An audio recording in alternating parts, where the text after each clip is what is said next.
Welcome to our channel. Today we how to disable render cron jobs in no-code backend setups, full guide step by step clearly.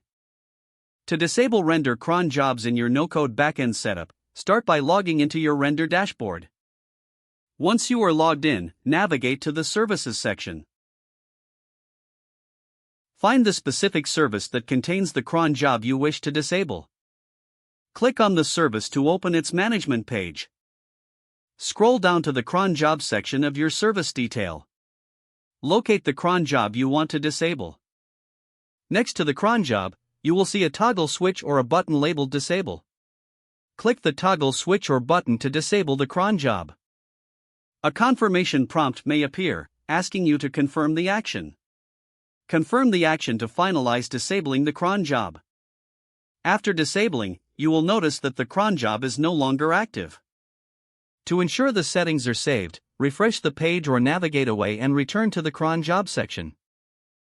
It's a good practice to review all your cron jobs periodically. If you need to re-enable the cron job in the future, simply return to the same section and toggle it back on. That's the complete process for disabling render cron jobs in no-code backend setups. If the page does not load, refresh the browser or try again in a private or incognito window. Make sure you are using the correct email address, then retype it carefully to avoid small typos. If your password is not accepted, use the reset option and create a new strong password you can remember. Check your spam folder for verification or security emails, then complete any requested confirmation steps. Enable two-factor authentication if available to improve account security and reduce unauthorized access risk. After signing in, review your profile details so your contact information and settings are accurate and current. If you see an error message, note it down and try again after restarting your device and internet connection.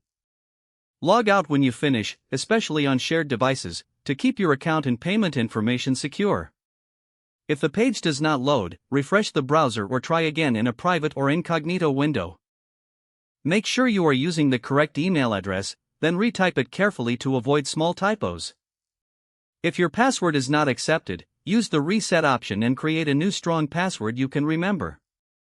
Check your spam folder for verification or security emails, then complete any requested confirmation steps.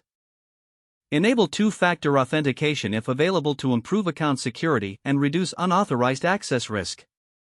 After signing in, review your profile details so your contact information and settings are accurate and current.